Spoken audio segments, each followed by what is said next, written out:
चर्चा तो ये भी है कि पप्पू यादव को बड़ी जिम्मेदारी आप लोग देने जा रहे हैं। जो सूत्र आपका है वो मेरा तो है नहीं, हाँ हाँ। और वो सूत्र हमको जब जानकारी होगी तो आपको बताएंगे। राष्ट्रीय स्तर के नेता चला भी, दौड़ा भी बिल्कुल। हाँ जी, इन दिनों मुकेश सैनी बड़े एक्टिव हो गए और कांग्रेस को इशारों इशारों में खूब लपेट रहे हैं। साफ साफ कह रहे हैं कि ऐसी कई सीटें हैं जिन पर वीआईपी जीत सकती है लेकिन कांग्रेस नहीं। देखिए, ये गठबंधन में फूट डालने वाला सवाल है, इसलिए हम लोग इंटैक्ट है, सब समाधान होगा। मुलाकात कैसी रही कृष्णा अल्लावारू से पप्पू यादव? ये तो आपको पता है। नमस्कार, हमारा नाम है समरीन और आपने देखना शुरू कर दिया है लाइव सिटीज। देखिए, आपने देखा था कि अब से कुछ देर पहले कांग्रेस की बड़ी प्रेस कॉन्फ्रेंस हुई थी और इस पीसी को संबोधित किया था बिहार कांग्रेस के प्रदेश अध्यक्ष राजेश राम ने। कई बड़े बड़े ऐलान भी हो गए हैं, तो ऐसे में बड़ा सवाल यही उठ रहा है कि आगे आगे कांग्रेस क्या कुछ करने जा रहा है। तो आइए फिर सीधी बातचीत करते हैं राजेश राम जी से। सबसे पहले बहुत शुक्रिया बातचीत। थैंक यू आपको भी समरीन जी, आपने हमेशा 1-to-1 किया है, आपका अच्छा 1-to-1 तो रहता है। बहुत धन्यवाद। और आपने भी बड़ी ही बेबाकी के साथ हर सवाल का जवाब भी दिया है राजेश जी। लेकिन सबसे पहला सवाल तो मेरा आपसे यही है कि पीसी बुलाई थी आपने, कौन सा बड़ा ऐलान किया? देखिए, आज इसके लिए बुलाए थे आप लोग को पीसी बारकोड का। इसमें है कांग्रेस पार्टी में टिकटों के आवेदन, ये क्यूआर कोड के माध्यम से है। ये जो क्यूआर कोड आप स्कैन करेंगे तो एक गूगल फॉर्म खुलेगा। वो गूगल फॉर्म में आपका नाम, पता, क्षेत्र, संख्या डालना है और उसमें 5 कंडीशन है। उस कंडीशन को फुलफिल कर 5 कंडीशन भी है? कंडीशन है, 6 कंडीशन, 6 कंडीशन, 6 कंडीशन है। वो 6 कंडीशन को जो फुलफिल करेगा तभी वो फॉर्म खिलेगा। अच्छा, तभी वो फॉर्म आगे बढ़ेगा, प्रोसेस होगा। जी जी। इसके पीछे देखिए मुख्यतः 3 कारण था। पहला तो ये कारण है कि जो हम लोग के पास जब चुनावी वर्ष आता है तो इस तरह के बायोडाटा बहुत आते हैं, तो पहले तो इसको स्क्रूटनाइज करना, फिर इसको समझना, फिर इसको मैनेज करना, तो ये काफी टिपिकल हो जाता है। दूसरा इसका ड्रॉबैक क्या था कि कई बार इसको लेकर के सब जगह जाना पड़ता है। हमारे उम्मीदवार के, मैं उम्मीदवार था तो मुझे भी जाना पड़ता था, किसी नेता के पास जा रहे हैं, सर मेरा बायोडाटा है, मैं कुटुंबा से लड़ना चाहता हूँ। तो ये जो अनुभव था ना, लगता था कि इसको हमको जो है इसको शॉर्टलिस्ट करना चाहिए। तो आज के आधुनिक युग में समय के साथ अपने आप को नहीं बदलिएगा तो हमेशा आप पीछे रह जाइए, बहुत पीछे रह जाइएगा। ठीक है। जो हम लोग को पहले करना चाहिए था, बहुत पहले, मोदी जी इसी पर आगे बाकी कुछ है नहीं। डिजिटल इंडिया कौन भूल सकता है? हाँ, ये जबकि राजीव गांधी के लाया हुआ था। और जब राजीव गांधी जी जब लाए थे फर्स्ट कंप्यूटर, सुपर कंप्यूटर का, तो जब लोकसभा चल रहा था तो उस समय जो देश के प्रधानमंत्री वाजपेयी जी थे, उन्होंने कहा कि हमारे युवा मित्र ने दिन में ही सपने देख रहे हैं, क्या ऐसा हो सकता है। आज उसी डिजिटल युग का जमाना है कि आपके पास माइक भी है, कैमरा भी है और आप बात कर रहे हैं, ठीक है। तो देश आज उनको भी याद कर रहा होगा। जितनी भी आप युद्ध देख रहे हैं, आज एआई के युग है, ये टेक्नोलॉजी है और उसी टेक्नोलॉजी से जुड़ा हुआ। अब आते हैं विषय पर कि ये जो फॉर्म से सबसे बड़ा सहूलियत है कि हमारे पास लोगों को चक्कर नहीं काटना पड़ेगा, दौड़ना नहीं पड़ेगा। अब ये इसमें अब उसमें जब उनकी आवेदन आ जाएगी तो हम काउंसलिंग करेंगे, ठीक है।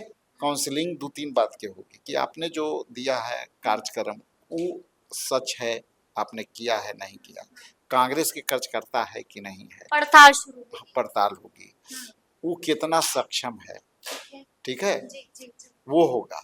और उसके बाद फिर हम लोग सर्वे कराएंगे। एक प्रक्रिया और है, यानी कि टिकट पाना आसान नहीं होगा राजेश। हाँ, आप हमको फिल्टर करके, मेरे पास एक डाटाबेस होगा, हम जान जाएंगे कि आज ये व्यक्ति हमारा कैंडिडेट है और उसके साथ फिर इंटरेक्शन करेंगे, ठीक है। यानी कि फिर उनके साथ आप कीजिएगा 1-to-1 हर चीज। लेकिन हमारे पास एक और बड़ी जानकारी है कि ये पूरा आइडिया आपका था। इस सब का आइडिया है, हमारे प्रभारी जी का है, लेकिन ये एकदम करेंट आइडिया था, चलते फिरते, सोचा हुआ नहीं था, चलते फिरते इसको हुआ। तो हमारे टीम ने तुरंत इसको एक्शन अप्लाई किया। जो वार रूम जो लोग काम कर रहे हैं इस पर वार रूम ने कहा कि हम तुरंत कर देते हैं। और विश्वास नहीं कीजिएगा, मीटिंग हुआ और 1-2 दिन के बाद ये सारा हमारे पास आ गया ब्लूप्रिंट। कृष्णा जी को आभारी हैं कि उन्होंने इसको इम्प्लीमेंट कराने में पूरी ताकत लगा दी। पूरी ताकत लगा दी। लेकिन देखिए हमारे पास खबरें आती जाती रहती हैं राजेश जी।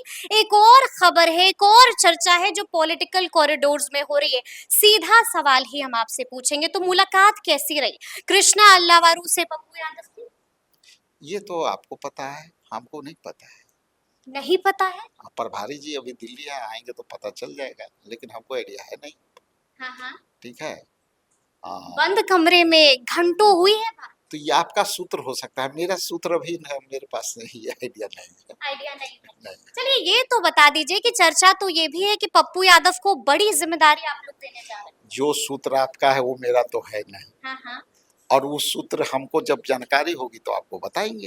अच्छा, लेकिन ये तो आपको मालूम है कि अखिलेश प्रसाद सिंह को बड़ी जिम्मेदारी दे दी गई है, बड़ी जिम्मेदारी से नवाज दिया गया, इस पर आप क्या कहेंगे? एक चैनल में हमने पहले बोला था जी। उन्होंने कहा था कि भाई हम ये लीडर है और इनको जो है, हमने कहा था कि वो बड़ा भाई है और वो राष्ट्रीय स्तर के नेता है।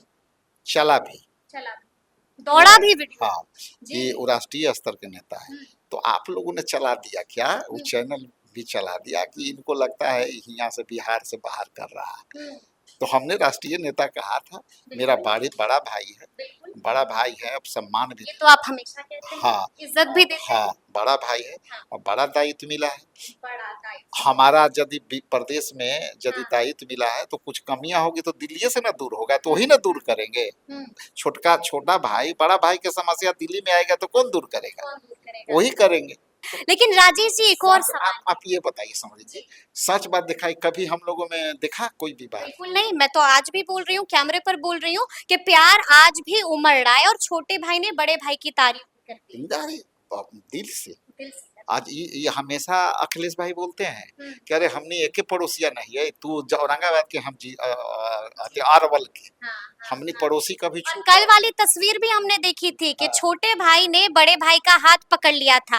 हाथ पकड़े हुए आप लोग तिरंगा लिए हुए थे और आगे बढ़ रहे। जितना जोर से वो पकड़ रहे थे उतने जोर से हम पकड़ रहे थे। इसलिए देखिए, मीडिया में जो बात आती है बहुत अच्छी चलता है, आपके लिए ठीक है, मैं उसका समर्थन करता हूँ, लेकिन हम लोग को रिश्ते कहाँ हैं वो हम लोग को पता होता है, वो आप समझ ही नहीं पाएंगे। लेकिन एक और बात है राजेश जी, इन दिनों मुकेश सहनी बड़े एक्टिव हो गए और कांग्रेस को इशारों में खूब लपेट रहे हैं, साफ साफ कह रहे हैं कि ऐसी कई सीटें हैं जिन पर वीआईपी जीत सकती है लेकिन कांग्रेस नहीं। देखिए, ये गठबंधन में फूट डाले वाला सवाल है, इसलिए हम लोग इंटैक्ट है, सब समाधान होगा। 4 कदम जिनको आगे चलना होगा, 2 कदम जिनको पीछे चलना होगा, लेकिन बीजेपी को रोकना जरूरी है, ये सब समझ रहे हैं। रोकना जरूरी है। लग रहा है कि अब की बार 225 पार नहीं होगा। अब ये तो जनता तय करती है। जनता तय करती है, लेकिन ऐसे में ये भी सवाल है कि महागठबंधन की चौथी बैठक कब होगी? जब होगी आपको पता है, हम लोग तो पहले बिना बताए थोड़े होगा, मीडिया को बिना बताए होगा नहीं। बिल्कुल। तो राहुल गांधी के आने से पहले होगी या बाद में? राहुल जी आ रहे हैं, जब समय आएगा तो बताएंगे। समय आएगा तो बताएंगे। चलिए एक अंतिम सवाल है, इन दिनों हम देख रहे हैं कि आपने दिन और रात दोनों एक कर दिया है। रात में आप जाते हैं कांग्रेस कार्यालय से, रात में भी अभियान चल रहा है। रात में मैं बैठा था तो कई साथी मेरे को इशारा कर रहे थे कि निकलिए ना, तो एक जिला को कुछ था डिस्कशन, मैंने कहा कि यार ये खत्म कर लो, खत्म करते करते 6 जिला बचा हो, क्योंकि अभी भी 6 जिला बचा हुआ है, तो फिर हम 6 खत्म किए तब हम यहाँ से गए। यानी कि आधी रात को भी कांग्रेस एक्टिव है। पूरा क्या करके मानिएगा? 70 सीटें दिला दीजिए। इंडिया गठबंधन को जिता के मानेंगे और बीजेपी को यहाँ से विदाई करके मानेंगे। सीटें कितनी?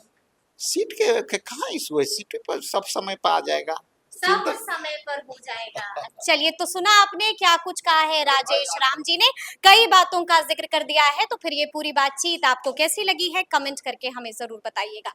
तो ऐसे तमाम अपडेट्स के लिए बिल्कुल ऐसे ही हमारे साथ बने रहिएगा और देखते रहिएगा लाइव सिटीज। बहुत शुक्रिया।